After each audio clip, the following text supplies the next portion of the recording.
নমস্কাৰ ছাত্ৰ-ছাত্ৰীসকল মই ধৃতিস্মিতা মেম আৰু প্ৰত্যেককে স্বাগতম জনাইছো ষ্টুডেণ্ট গাইড ইউটিউব চেনেললৈ আজিৰ ভিডিঅ'টো বহুত এটা বিশেষ ভিডিঅ' হ'বলৈ গৈ আছে কিয়নো আজি আমি আলোচনা কৰিম 2024 বৰ্ষত হাফ ইয়াৰলি পৰীক্ষাত আহি যোৱা প্ৰশ্ন কাকতখন আৰু প্ৰত্যেকৰে হাফ ইয়াৰলি পৰীক্ষা আহি আছে ছেপ্টেম্বৰত হ'বলৈ গৈ আছে আৰু আশা কৰিছো এই ভিডিঅ'টোৱে তোমালোকক বহুতখিনি সহায় কৰিব এইবাৰ পৰীক্ষাৰ প্ৰস্তুতিৰ কাৰণে বহুতখিনি সহায় কৰে যেন তো চাওচোন আগতে কি কি প্ৰশ্ন আহি গৈছে ইয়াতে চাব পৰা তোমালোকৰ সময় থাকিব 3 ঘণ্টা ফুল নম্বৰ থাকিব 90 আৰু 45 মাৰ্কস তোমালোকৰ এমসিকিউত আহি যায় এতিয়া চোৱা প্ৰথম প্ৰশ্নটো কি আহিছে বায়ু ৰুদ্ধ পাত্ৰত খাদ্যবস্তু ৰাখিলে জাৰণ মন্থৰ হোৱাত সহায় কৰা গেছবিধৰ নাম কি কৈছে যে এনে এবিধ গেছৰ নাম সুধিছে যিবিলাক বায়ুৰুদ্ধ মানে সিল কৰা পেকেট যৰ ভিতৰত তোমাৰ বায়ু সোমাব নোৱাৰে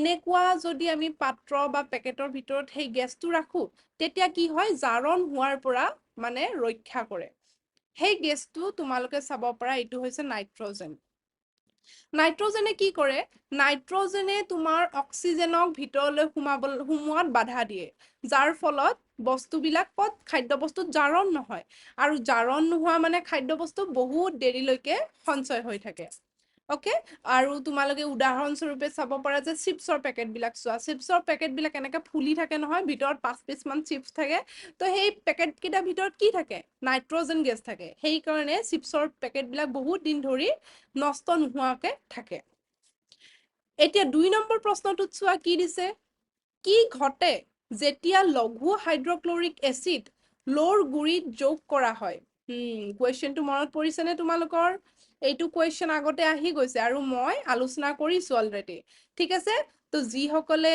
মনত আছে তোমালোকে মই বুজাই দিয়াৰ আগতে কৰিবলৈ চেষ্টা কৰা মই আকৌ এবাৰ বুজাই দিওঁ বাৰু ইয়াতে কি ঘটে যেতিয়া লঘু হাইড্ৰক্লৰিক এচিড লোৰ গুৰিৰ লগত মিক্স কৰা হয় এতিয়া চোৱা অৰ্থাৎ কি উৎপন্ন হয় সেইটো উলিয়াব লাগিব এতিয়া লোৰ গুৰি অৰ্থাৎ লোৰ ৰাসায়নিক সংকেতটো কি হয় Fe প্লাছ আইৰণৰ লগত আমাক কি লগাব দিছে হাইড্ৰক্লৰিক এচিড লিখা ইয়াতে HCl মানে হাইড্ৰক্লৰিক এচিড আৰু লঘু মানে ইয়াৰ লগত কি কৰা হৈছে পানী যোগ কৰা হৈছে যেতিয়া আমি হাইড্ৰক্লৰিক এচিডৰ লগত পানী যোগ কৰিম তাক লঘু হাইড্ৰক্লৰিক এচিড বোলা হয় এনেকৈ আমি যিকোনো আগত লঘু থাকিলে তোমালোকে মন কৰিবা সেইটো নিশ্চয় পানী যোগ কৰা আছে তো এতিয়া তোমাৰ কি ওলাইছোৱা ইয়াতে কি ওলাব ইয়াতে ওলাব আইৰণে Fe কি কৰিব ক্লোৰিনৰ লগত লগ লাগিব উৎপন্ন হ'ব FeCl2 প্লাছ ইয়াতে থাকিব কি এই হাইড্ৰজেনটো এইপিনে আহি যাব দিপিনে হ'ব এইটো হাইড্ৰজেন যিটো গেছ হিচাপে থাকিব ওকে তো ইয়াতে উত্তৰটো হ'ব এইটো আকৌ তোমালোকে যদি ভাবা যে মই এইটো একেলগে বেলেন্স কৰো ইয়াতে বেলেন্স কৰিব দিয়া নাই তথাপি বেলেন্সটো কৰি ল'ব পাৰা ওকে তো ইয়াতে তোমাৰ এইটো H2 হা H2 ওকে এইটো হৈছে তো আমাৰ উৎপন্ন হল কি আইৰন ক্লোৰাইড আৰু হাইড্ৰজেন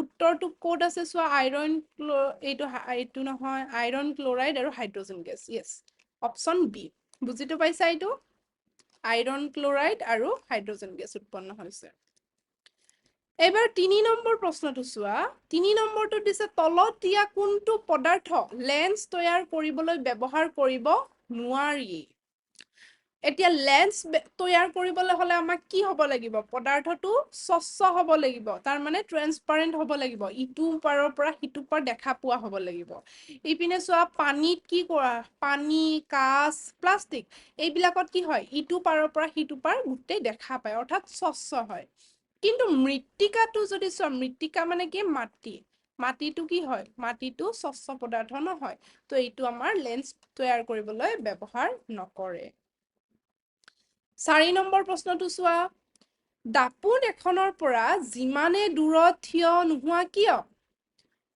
প্ৰতিবিম্বটো সদায় থিয় হয় এতিয়া এইটোৰ উত্তৰ কি হ'ব এনেকুৱা এখন দাপোন যিখনৰ পৰা তুমি যিমানে দূৰত থিয় নোহোৱা কিয় সদায় প্ৰতিবিম্বটো থিয় হয় তো সেইটো হ'ব সমতল দাপোনৰ ক্ষেত্ৰত ওকে তাৰ পাছত চোৱা 5 নম্বৰ প্ৰশ্নটো কি দিছে চোৱা নেফ্ৰন পোৱা যায় বহুত এটা ইম্পৰ্টেন্ট অথচ বহুত সহজ প্ৰশ্ন নেফ্ৰন ক'ত থাকে? নেফ্ৰন থাকে কিডনি অৰ্থাৎ বৃক্কত। বৃক্কত কি থাকে? নেফ্ৰন থাকে। আৰু নেফ্ৰনক আমি কি বুলি কওঁ? বৃক্কৰ গঠনৰ একক বুলি কওঁ। গঠনৰ একক বুলি কওঁ। ওকে, এনেকৈও প্ৰশ্ন আহিব পাৰে। নেক্সট চোৱা, মানুহৰ বৃক্ক কোনটো তন্ত্ৰৰ অংগ? মানুহৰ বৃক্কটো হৈছে তোমাৰ ৰেচন তন্ত্ৰৰ অংগ। কিয় কয়? কাৰণ ৰেচন তন্ত্ৰ অৰ্থাৎ বৃক্কৰ দ্বাৰা কি কৰা হয়? আমাৰ শৰীৰত যিখিনি অলাগতিয়াল তোমাৰ দ্ৰব্য উৎপন্ন হয়, যেনেকে ইউৰিয়া হওক, লৱণ হওক, অত্যাধিক লৱণ হওক, নাইবা তোমাৰ পানী, এইবিলাক কি হয়? অলাগতিয়ালখিনি আমাৰ বাহিৰলৈ ওলাব লাগিব। মূত্ৰ হিচাপে বাহিৰলৈ ওলাই যাব লাগিব। আৰু এইটো কোনটো তন্ত্ৰৰ দ্বাৰা যায়? ৰেচন তন্ত্ৰৰ দ্বাৰা। অৰ্থাৎ মানুহৰ বৃক্কটো ৰেচন তন্ত্ৰৰ অংগ। 7 নম্বৰ প্ৰশ্নটো চোৱা, তলৰ কোনটো ঔষধ অজীৰ্ণতাৰ চিকিৎসাৰ বাবে ব্যৱহাৰ কৰা হয়? এতিয়া অজীৰ্ণতা মানে কি? এইটো এটা তোমালোকে এনি টাইম কোৱাই যে মা মোৰ গেষ্ট্ৰিক উঠিছে, মই আজি ফাষ্ট ফুড খাই দিলোঁ, মোৰ গেষ্ট্ৰিক উঠিছে। তো অজীৰ্ণতা মানে কি? গেষ্ট্ৰিক। ওকে, এই যে এচিডিটিটো, পাকস্থলীত যেতিয়া হাইড্ৰক্লৰিক এচিড বাঢ়ি যাব তেতিয়া অজীৰ্ণতা হয়। এতিয়া চোৱা, ইয়াৰ কাৰণে আমি কি কৰিব লাগিব? ইয়াৰ কাৰণে আমি কি খাব লাগিব? অম্লনাশক। অম্লনাশক খালে পাকস্থলীত থকা হাইড্ৰক্লৰিক এচিডটোৰ মাত্ৰাটো কমাই দিয়ে। তাৰ হেৰিটো যিটো তোমাৰ ইফেক্ট আছে সেইটো তোমাৰ কমাই দিয়ে, যাৰ ফলত অজীৰ্ণতাৰ পৰা কিছু সকাহ পোৱা যায়। সেইকাৰণে আমি কি কৰিব লাগে? ফাষ্ট ফুড খাব লাগে ন? তাৰ পাছত 8 নম্বৰ প্ৰশ্নটো চোৱা, প্ৰথম দ্ৰব্যৰ pHৰ মান কি? এইটো আগৰ প্ৰশ্নত আহিছে, আগতে আহি গৈছে এইটো। এতিয়া প্ৰথম দ্ৰব্যৰ pHৰ মান হৈছে 7। যদি 7তকৈ বেছি হয় তেনেহ'লে সেইটো হ'ব কি? ক্ষাৰকীয়। ক্ষাৰকীয় পদাৰ্থ। আৰু যদি 7তকৈ কম হয় তেতিয়া সেইটো কি খাদ্য হ'ব? সেইটো হ'ব তোমাৰ এচিডিক। এচিডিক। এচিডিক। এচিডিক। তাৰ পাছত চোৱা, 9 নম্বৰ প্ৰশ্নটো চোৱা, 9 নম্বৰ প্ৰশ্নটো কি দিয়া আছে?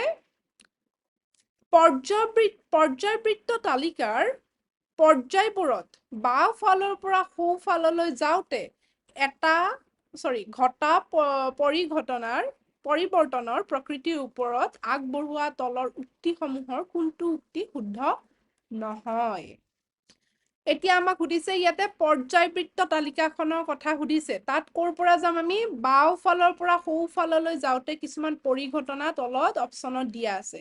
তাৰ ভিতৰত কোনটো অশুদ্ধ আমাক উলিয়াবলৈ দিছে। চোৱা, পৰ্যায়বৃত্ত তালিকাত আমি যেতিয়া বাওঁফালৰ পৰা সোঁফাললৈ যাম তেতিয়া কি হয়? মৌলবোৰ কম ধাতৱীয় হয়, কম ধাতৱ ধৰ্মী হয়, এইটো শুদ্ধ। তাৰ পাছত দিছে যোজক ইলেক্ট্ৰনৰ সংখ্যা বাঢ়ে, এইটোও শুদ্ধ। তাৰ পাছত দিছে পৰমাণুবোৰে সিহঁতৰ যোজক ইলেক্ট্ৰন অধিক সহজে হেৰুৱায়, এইটো অশুদ্ধ। এনেকুৱা ধৰণৰ আমি কথা পোৱা নাই। অক্সাইডবোৰ বেছি আম্লিক হৈ পৰে, এইটো শুদ্ধ। তো গতিকে আমাৰ অশুদ্ধ কোনটো হ'ব? Option C. তাৰ পাছত 10 নম্বৰ প্ৰশ্নটো চোৱা, 10 নম্বৰ প্ৰশ্নটো কি দিছে যে মৌল এক্সে, কোনো এটা মৌল আছে, নামটো আমাক উলিয়াব দিছে যে কি মৌল হ'ব। বৰ্তমান আমাক এক্স বুলি কৈ আছে, যে আমি বৰ্তমান মৌলটো কি নাজানো। কোনো এটা মৌল আছে এক্স, যিয়ে কি কৰে? ক্লৰিনৰ লগত লগ লাগি এক্স ক্লৰাইড এটা উৎপন্ন কৰে। ওকে, সংকেতৰ ক্লৰাইড গঠন কৰে। আৰু ইয়াৰ গলনাংক বহুত বেছি। এই মৌলটোৰ, এই তোমাৰ যৌগটো তোমাৰ গলনাংক বহুত বেছি। তাৰ পাছত কৈছে মৌল এক্স তলৰ কোনটোৰে সৈতে একেটা বৰ্গতে থকাৰ সম্ভাৱনা সবাতকৈ বেছি। এতিয়া তলত দিছে তোমাৰ এইবিলাক দিছে, যেনে ছডিয়াম, মেগনেছিয়াম, এলুমিনিয়াম আৰু চিলিকন, এইকেইটা দিছে। ইয়াৰ ভিতৰত এক্স কি হ'ব? এতিয়া ইয়াতে যদি চাওঁ, মই তোমালোকক মই এইপিনে দেখাই দিওঁ। ওকে, ইয়াতে যদি চাওঁ তোমালোকক দিয়া আছে ছডিয়াম। ছডিয়ামৰ তোমাৰ যোজকতা কি? ছডিয়ামৰ যোজকতা কি হয়? 1। মেগনেছিয়ামৰ যোজকতা কি হয়? 2। এলুমিনিয়ামৰ যোজকতা কি হয়? 3। চিলিকনৰ যোজকতা হয় 4। ওকে, এতিয়া আমাক দিয়া আছে XCl2। XCl2 XCl2 মানে ক্লোৰিনৰ লগত 2 আছে মানে নিশ্চয় Xৰ যোজকতা কি হ'ব লাগিব 2 হ'ব লাগিব ওকে ইয়াৰ পৰা আমি গম পালো আমাৰ উত্তৰটো হ'ব মেগনেছিয়াম কাৰণ এই চাৰিওটাৰ ভিতৰত মেগনেছিয়ামৰ যোজকতা 2 হয় এতিয়া তোমালোকৰ প্ৰশ্নও হ'ব পাৰে যে যোজকতা মানে কি যোজকতাটো কেনেকৈ উলিওৱা হয় ওকে তো তাৰ কাৰণে মই অকনমান তোমালোকক যোজকতাৰ কথা কওঁ এইখিনি ভালকে চোৱা যোজকতা কেনেকৈ উলিয়াবা যোজকতা উলিয়াবলৈ হলে আমি কি জানিব লাগিব পৰমাণু সংখ্যা এতিয়া মেগনেছিয়ামৰ পৰমাণু সংখ্যা কি হয় 12 এই 12টোক যদি আমি ইলেক্ট্ৰনিক বিন্যাসটো চাওঁ কি হ'ব ইলেক্ট্ৰনিক বিন্যাস হ'ব ইয়াৰ 2 8 আৰু থাকিব 2 8 8 9 10 11 12 ওকে 12 তো গতিকে বহিঃকক্ষত ইলেক্ট্ৰন কিমানটা আছে